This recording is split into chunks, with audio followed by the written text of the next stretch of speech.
طلاق کے متعلق انشاءاللہ بات کریں گے۔ دعا ہے کہ رب کائنات حق بات بیان کرنے کی توفیق عطا فرمائے اور سن سنا کے کتاب و سنت کو سینے سے لگانے کی اللہ توفیق عطا فرمائے۔ انفرادی زندگی ہو یا اجتماعی،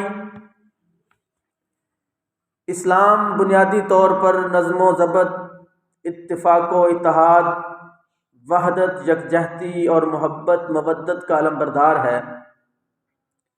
افتراق اور انتشار، بد نظمی،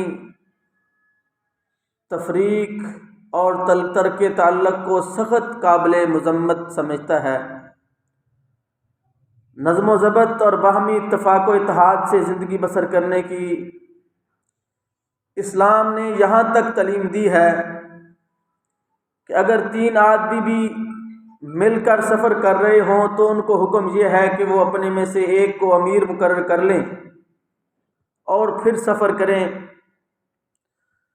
صلہ رحمی اور قرابت داری کے حقوق کا تذکرہ کرتے ہوئے رسول اللہ صلی اللہ علیہ وسلم نے یہاں تک ارشاد فرمایا، قاطع رحم جنت میں داخل نہیں ہوگا، یعنی کہ تعلق داری، رشتہ داری کو توڑنے والا جنت کے اندر داخل نہیں ہوگا۔ اور ایک حدیث کے اندر نبی رحمت صلی اللہ علیہ وسلم نے فرمایا، رحم اللہ تبارک و تعالیٰ کے عرش کے ساتھ لٹکا ہوا ہے، اور رحم کہتا ہے یا اللہ جو مجھے ملائے تو اسے ملا، جو مجھ سے تعلق توڑے یا اللہ اس کو تو توڑ دے۔ اور نبی محترم محمد کریم صلی اللہ علیہ وسلم نے آپس کے اندر، معاشرے کے اندر رہنے کے حوالے سے جو بات کی اس کے متعلق فرمایا، جو بندہ آپس کے اندر 3 دن سے زائد قطع تعلقی کرتا ہے اس کے لیے جائز نہیں ہے کہ وہ 3 دن سے اپنے بھائی سے ناراض رہے۔ پھر ایک اور حدیث کے اندر رسول اللہ صلی اللہ علیہ وسلم نے فرمایا، جو 1 سال اپنے بھائی مسلمان سے ناراض رہتا ہے، قطع تعلقی کرتا ہے، وہ قتل کرنے کے مترادف ہے۔ یہ 3-4 حدیثیں بیان کرنے کا مقصد یہ ہے کہ اسلام جو ہے اپنے اندر یہ حسن مزاج رکھتا ہے کہ آپس کے اندر تعلقات ان کو استوار کیا جائے، پیار محبت کے ساتھ معاشرے کے اندر، گھر کے اندر، علاقے کے اندر کیا جائے۔ اگر حکومت کے بارے میں بات کی جائے تو رسول اللہ صلی اللہ علیہ وسلم نے فرمایا، اگر تم پر کان کٹا، بھینگا، آنکھ سے اندھا تم پر کانا حاکم مسلط کر دیا جائے، اگر وہ کتاب و سنت کے منافی حکم نہیں دیتا تو تم پر اس کی اطاعت کرنا لازم ہے، فرض ہے، اس لیے کہ تاکہ معاشرے کے اندر افتراق نہ ہو، ترک تعلق نہ ہو، آپس کے اندر محبت ہو، پیار ہو، الفت ہو، معاشرہ جو ہے وہ اچھے طریقے سے چلے۔ اور معاشرے کے بندھن کے لیے اسلام نے نکاح جیسی نعمت عطا کی ہے جس کے ساتھ معاشرہ بنتا ہے، لوگوں کو رشتہ داریوں کے تعلق بنتا ہے، آپس کا احترام بڑھتا ہے۔ اور اگر اس نازک موڑ کے اندر اگر کوئی اختلاف ہو جائے، کوئی شیطانگی کر دے، تو پھر بھی شریعت اسلامیہ نے سورۃ طلاق کے اندر پہلی آیہ مبارکہ کے اندر اللہ کی حدود کا خیال رکھنے کا حکم دیا ہے تاکہ معاشرے کے اندر بگاڑ نہ ہو، افتراق نہ ہو، جدائی نہ ہو، ترک تعلق نہ ہو۔ اور نبی محترم محمد رسول اللہ صلی اللہ علیہ وسلم نے فرمایا کہ انسان کی زندگی کے اندر نشیب و فراز آ ہی جاتا ہے۔ شیطان جو ہے وہ اپنا تخت سمندر کے اوپر، پانی کے اوپر لگا کر کے بیٹھا ہے، جس طرح آسمان والے رب نے اپنا عرش معلہ پہ لگایا ہے، شیطان نے اللہ کے مقابلے کے اندر اپنا تخت پانی کے اوپر لگایا ہے۔ رسول اللہ صلی اللہ علیہ وسلم فرماتے ہیں روزانہ شیطان اپنے چیلوں کو آرڈر دے کر کے، ان کو کام دے کر کے، کام تقسیم کر کے بھیجتا ہے، شام کو اپنی اپنی آ کر کے رپورٹ دیتے ہیں، میں نے فلاں کام کیا، فلاں کام کیا، میں نے اس سے برائی کروائی، میں نے اس کو اس گناہ کے اندر لگایا، میں نے اس کو سگریٹ پہ لگایا، میں نے اس کو چرس پہ لگایا، میں نے اس کو فلاں کام کے اندر بدکاری کے اندر لگا دیا۔ نبی محترم فرماتے ہیں وہ کہتا ہے ٹھیک ہے سائڈ پہ ہو جا، اور ایک کہتا ہے کہ میں نے آج دو میاں بیوی کے اندر، دو بھائیوں کے اندر میں نے اختلاف ڈالا ہے، ان کو جدا کیا ہے۔ رسول اللہ صلی اللہ علیہ وسلم فرماتے ہیں شیطان، اس کا ابلیس جو ہے بڑا ان کا، اس کو اپنے پاس بٹھاتا ہے اور اس کو شاباش دیتا ہے، کہتا ہے تو نے بہت اچھا کام کیا۔ محترم بھائیوں، انسان کی زندگی کے اندر نشیب و فراز کا آنا کوئی بڑی بات نہیں ہے۔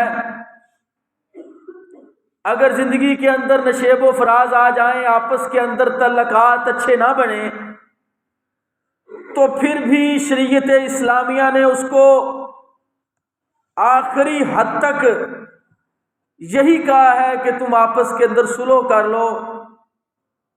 صلح فی الصلح خیر، صلح کے اندر اللہ نے خیر رکھی ہے، لڑائی کے اندر اللہ نے خیر نہیں رکھی ہے۔ تو ہم معاشرے کے اندر دیکھتے ہیں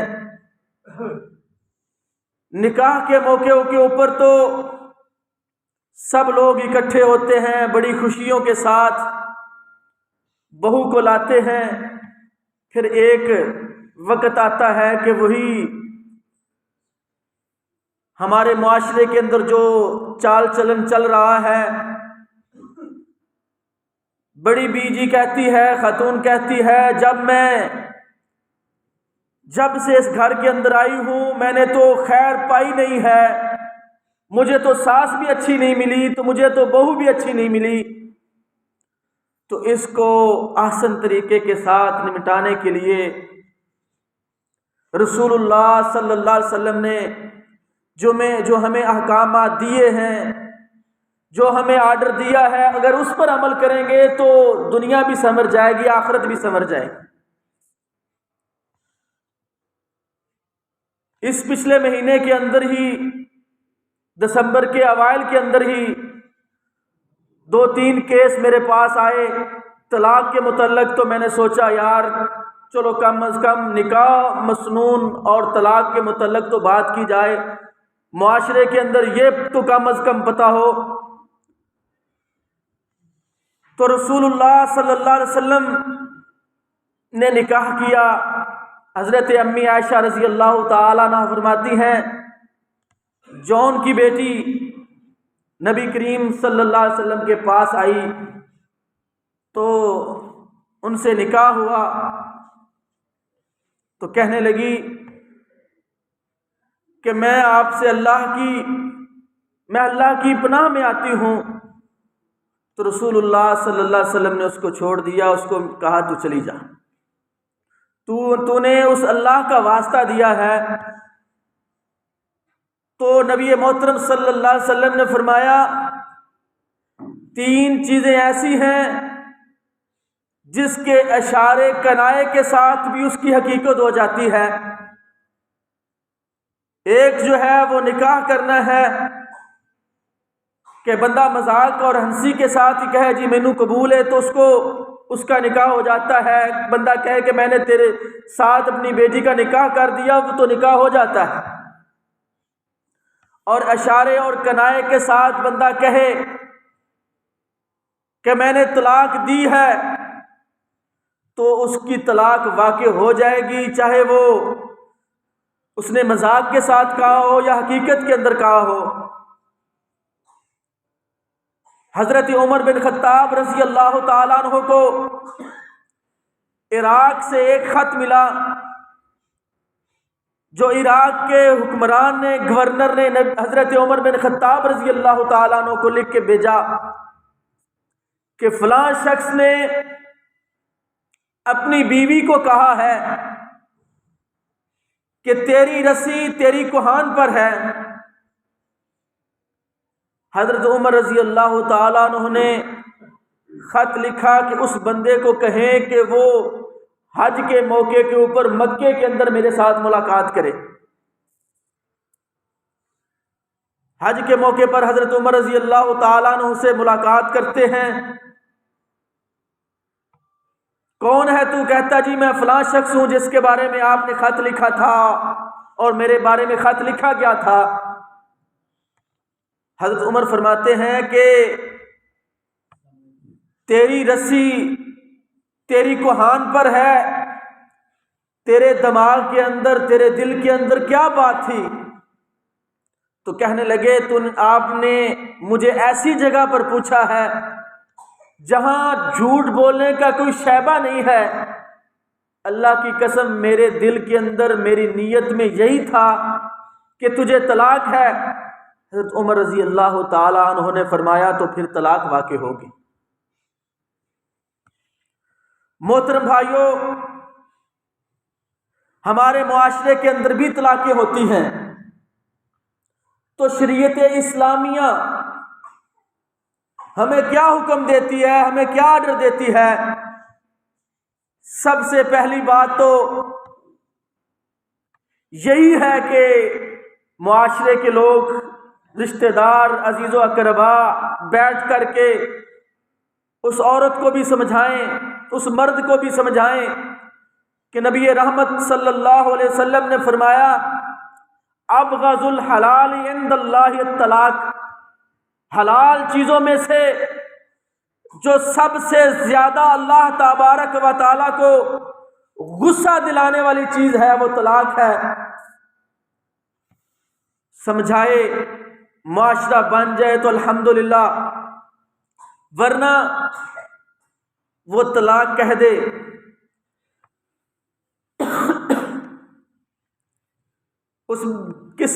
مثلاً ایک میاں بیوی کے اندر اختلاف ہو گیا ہے، وہ طلاق دینا چاہتا ہے تو وہ کیا کرے؟ وہ سمپل اس کو کہے گا میں نے تجھے طلاق دی۔ اور اس کے لیے بھی شریعت اسلامیہ نے قید رکھی ہے کہ طلاق دینے کا موقع کون سا ہے۔ آقا نے فرمایا جب حمل والی عورت ہو تو اس کو طلاق نہ دی جائے، حمل کے اندر طلاق نہ دی جائے۔ اور جب بندہ حمل کے اندر طلاق دیتا ہے بہت بڑا کبیرہ گناہ ہے حمل کی حالت کے اندر طلاق دینا۔ اگر وہ طلاق دے دے گا تو اس کے اندر کوئی عدت نہیں ہوگی، اس کی فوراً جدائی ہو جائے گی، نمبر 1۔ نمبر 2، طلاق جو ہے وہ پاکی کی حالت کے اندر ہو،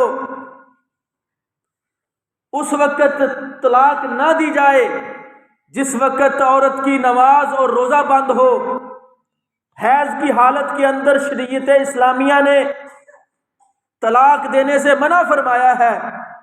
اگر دیتا ہے طلاق ہو جائے گی لیکن کبیرہ گناہ ہوگا۔ پاکی کی حالت کے اندر طلاق دے گا، اور پھر طلاقوں کا برسٹ نہیں مارے گا، تینوں طلاق دیتی، طلاق طلاق طلاق، بس ایک مرتبہ ہی کہے گا۔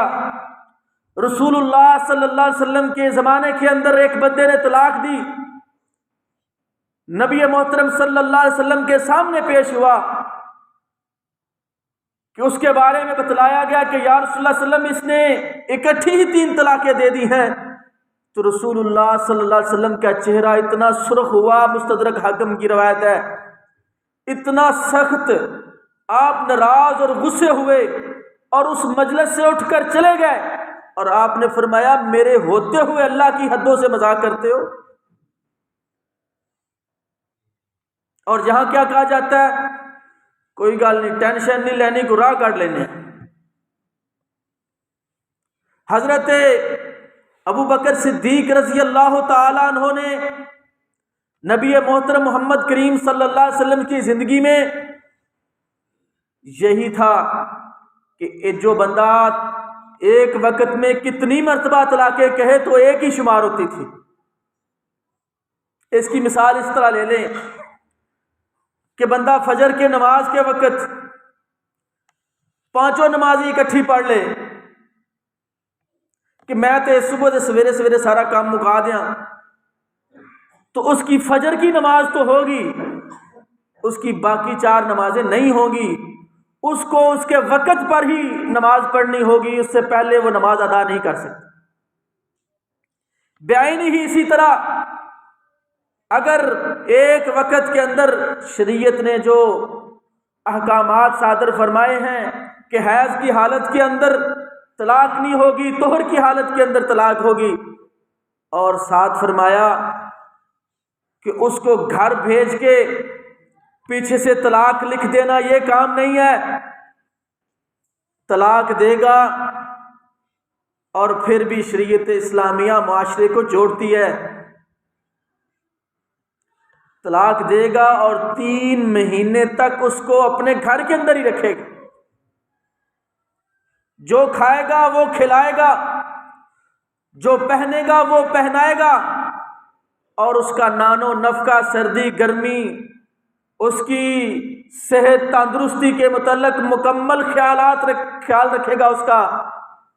اگر ایک طلاق دے دی، 3 مہینے اس نے عدت گزار لی، ہاں اگر ان کا رجوع ہو گیا، ان 3 مہینوں کے اندر انہوں نے آپس کے اندر صلح کر لی، تو پھر اس کی ایک طلاق جو ہے وہ ایک چانس ختم ہو گیا، 2 چانس اللہ تبارک و تعالیٰ نے اس کے پاس پھر بھی رکھے، رجوع کر لیا۔ اس کو کہتے ہیں طلاق رجی۔ پہلی طلاق رجی ہوتی ہے، اس کے اندر رجوع کیا جا سکتا ہے۔ اب وہ الگ ہو گئے، چلے گئے، وہ اپنے گھر چلی گئی، اس کو حق حاصل ہے کہ وہ آگے نکاح کر سکتی ہے، اور اس کو حق حاصل ہے کہ اس سے پہلے شوہر کے ساتھ بھی تجدید نکاح کر سکتی ہے، رجوع نہیں ہوگا۔ 3 مہینے گزرنے کے بعد، یہ موضوع تھوڑا سا خشک ہے لیکن تھوڑا سمجھنے والا ہے، 3 مہینے گزرنے کے بعد اگر وہ آپس کے اندر اکٹھا رہنا چاہتے ہیں، معاشرے والے ملے ہیں، چودھری صاحب آئے ہیں، وڈیرا آیا ہے، کوئی امام صاحب آئے ہیں، ان کے ساتھ پیار محبت کی بات کی ہے کہ اکٹھے رہیں، آپ کے بچے ہیں، آپ کا معاشرہ ہے، ماں باپ ہے، اکٹھے رہیں، تو پھر کیا ہوگا؟ پھر تجدید نکاح ہوگی، نئے سرے سے نکاح ہوگا، نیا حق مہر ہوگا، پھر اس کو اکٹھے رہنے کی اجازت ہوگی۔ اسی طریقے سے زندگی کے اندر پھر کبھی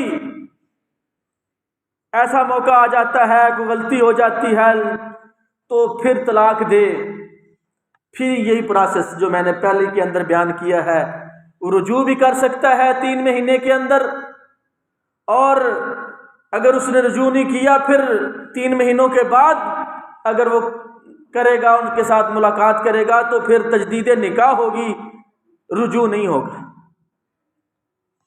اور اگر تیسری مرتبہ پھر کبھی مثلا 2000 کے اندر نکاح ہوا، 2003 کے اندر مسئلہ بنا، ایک طلاق ہو گئی، رجوع ہو گیا، پھر 2007 کے اندر مسئلہ بنا، پھر 2015 کے اندر بن گیا، پھر جب تیسری طلاق دے گا تو پھر وہ اس کے ساتھ عدت نہیں گزارے گی، پھر عدت نہیں گزارے گی، وہ گھر چلی جائے گی،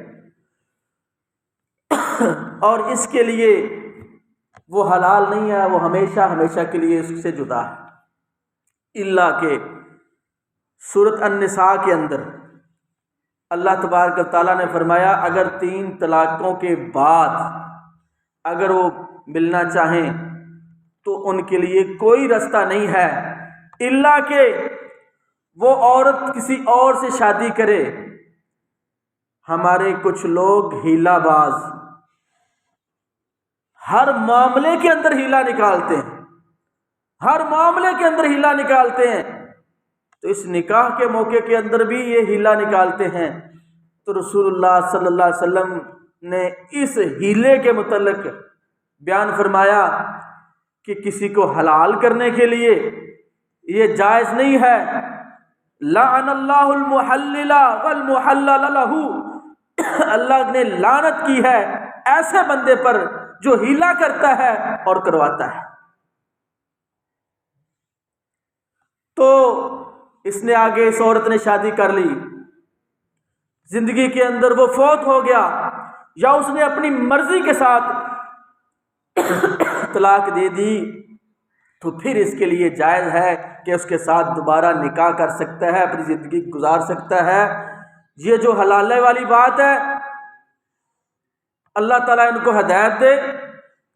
یہ حضرت عمر رضی اللہ تعالیٰ عنہ کے دور کے اندر بھی کچھ لوگوں نے ایسی باتیں کرنا شروع کی، تو حضرت عمر رضی اللہ تعالیٰ عنہ نے ایسے بندے کو کوڑے مارنے کا اور شادی شدہ کو سنسار کرنے کا حکم دیا ہے۔ اور محترم بھائیوں، اس کے اندر اتنی خطرناک قباحتیں ہیں۔ نکاح ہوتا ہے، ہنسی خوشی ہوتا ہے، حق مہر طے ہوتا ہے، باپ بھائی بیٹے سب آتے ہیں، لیکن یہ جو حلالے والی لعنت ہے یہ چھپ کے ہوتا ہے۔ اس کے اندر حق مہر طے نہیں ہوتا، اس کے اندر عورت کی رضامندی نہیں ہوتی، اس کی خوشنودی نہیں ہوتی۔ اور دوسری بات یہ ہے کہ طلاق جو ہے وہ مرد دیتا ہے، غلطی جو ہے وہ مرد کی ہے، اور سزا عورت کیوں؟ اللہ کیا کہتے ہیں؟ لا تزر وازرۃ وزر اخری، کوئی انسان دوسرے انسان کا بوجھ نہیں اٹھائے گا۔ یہ مختصر میں نے طلاق کے متعلق عرض کی۔ اور اگر یہ تو ہے مرد کے پاس اختیارات، اگر عورت جو ہے وہ مرد کو ناپسند کرتی ہے تو پھر کیا کرے؟ پھر وہ قاضی کے پاس جائے گی، عدالت کے اندر جائے گی۔ نبی کریم صلی اللہ علیہ وسلم کے پاس ثابت بن قیس رضی اللہ تعالیٰ عنہ کی بیوی آئی، کہنے لگی یا رسول اللہ صلی اللہ علیہ وسلم میں اپنے شوہر کو پسند نہیں کرتی۔ تو آپ نے فرمایا کیا تو اس کا حق مہر دیا ہوا باغ واپس کرے گی؟ کہنے لگی یا رسول اللہ صلی اللہ علیہ وسلم کر دو۔ آپ نے ثابت بن قیس کو بلایا، تو آپ نے فرمایا اس سے اپنا باغ لے لو، اس کو آزاد کر دو۔ نہیں رہ سکتی، قاضی کے پاس جائے، عدالت کے اندر جائے اور اس کا وہ فیصلہ کر دے ٹھیک ہے الگ ہو جائے، اور خلا کے اندر عدت نہیں ہے۔ عورت کے لیے عدت ہے کہ وہ 3 مہینے گزار کے آگے شادی کرے گی، لیکن اگر حضرت عمر رضی اللہ تعالیٰ عنہ کے دور کے اندر بھی ایک معاملہ آیا، حضرت عمر رضی اللہ تعالیٰ عنہ نے اس عورت کو بلایا، اس نے شکایت کی کہ یہ مجھے میرا مرد ناپسند ہے۔ حضرت عمر رضی اللہ تعالیٰ عنہ نے اس عورت کو ایک کوڑے والی کرکٹ والی کوٹھڑی کے اندر بند کر دیا، 1 رات کے لیے قید کر دیا۔ جب اس کو صبح نکالا تو کہنے لگے ہاں کیسی گزری رات؟ کہنے لگی جب سے شادی ہوئی ہے آج ہی سکون کی نیند سوئی ہوں۔ پتہ نہیں کتنی مظلوم بیچاری تنگ تھی۔ حضرت عمر رضی اللہ تعالیٰ عنہ نے اس کو الگ کر دیا۔ اسلام اپنے ماننے والوں کو بہترین رستہ دیتا ہے کہ اگر آپس کے اندر اختلافات ہو جائیں تو پھر ان کو احسن طریقے کے ساتھ نمٹایا جائے۔ اس لیے اللہ تبارک و تعالیٰ کہتے ہیں یا ایھا النبی اذا طلقتم النساء فطلقوهن لعدتهن واحصوا العدة واتقوا الله ربكم لا تخرجوهن من بيوتهن ولا يخرجن الا ان ياتين بفاحشة مبينة۔ اے نبی جب تم لوگ عورتوں کو طلاق دو تو انہیں ان کی عدت کے لیے طلاق دیا کرو، اور عدت کے زمانے کا ٹھیک ٹھیک شمار کیا کرو، اور اللہ سے ڈرو جو تمہارا رب ہے۔ زمانہ عدت میں نہ تم ان کے گھروں سے نکالو اور نہ وہ خود نکلیں۔ طلاق دے دیتی تو نکل دیو، جلی بسترا چک اپنے پیکے دے کار، ایسا نہیں ہے، پھر بھی وہ اپنے گھر کے اندر ہی رہے گی۔ اللہ تبارک و تعالی ہمیں کتاب و سنت کو سمجھ کر اس پر عمل کرنے کی توفیق عطا فرمائے۔ وآخر دعوانا الحمدللہ۔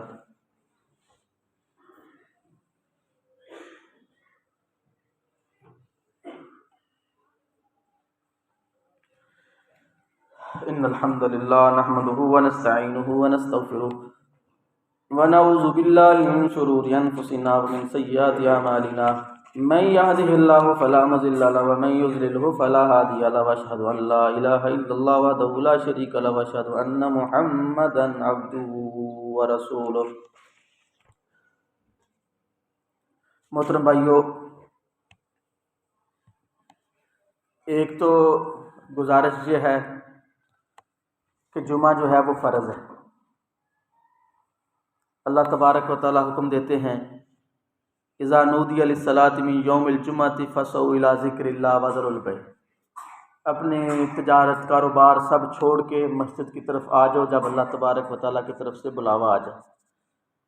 نبی محترم محمد رسول اللہ صلی اللہ علیہ وسلم نے فرمایا، جب امام خطیب منبر پہ بیٹھتا ہے اس سے پہلے آنے والوں کے نام فرشتہ جو ہے وہ اپنے رجسٹر کے اوپر لکھ لیتا ہے، اور جو بعد میں آتا ہے تو ان کا نام، ان کا فرض ادا ہوگا، لیکن ان کو ثواب جو ہے وہ جمعے کا مکمل کا ثواب نہیں ملے گا۔ ہماری زندگی میں کتنے ہی ایسے مسائل آتے ہیں، مثال کے طور پر ہم نے ڈی سی آفس جانا ہو یا ڈی پی او کے پاس جانا ہو، ہم کو اس نے ٹائم دیا ہو تو ہم آدھ گھنٹہ پہلے جا کے بیٹھتے ہیں۔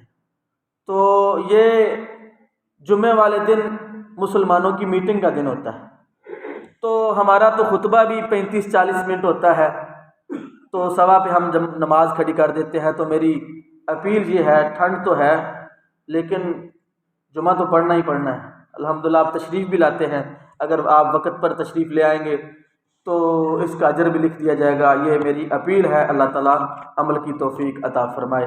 اللہم انصر الاسلام والمسلمین، اللہم انصر الجہاد والمجاہدین، اللہم اشف مرضانا ومرضى المسلمین، اللہم اعز الاسلام والمسلمین واذل الشرک والمشرکین، اللہم علیک اعداء الدین، اللہم انا نجعلک فی نحورہم ونعوذ بک من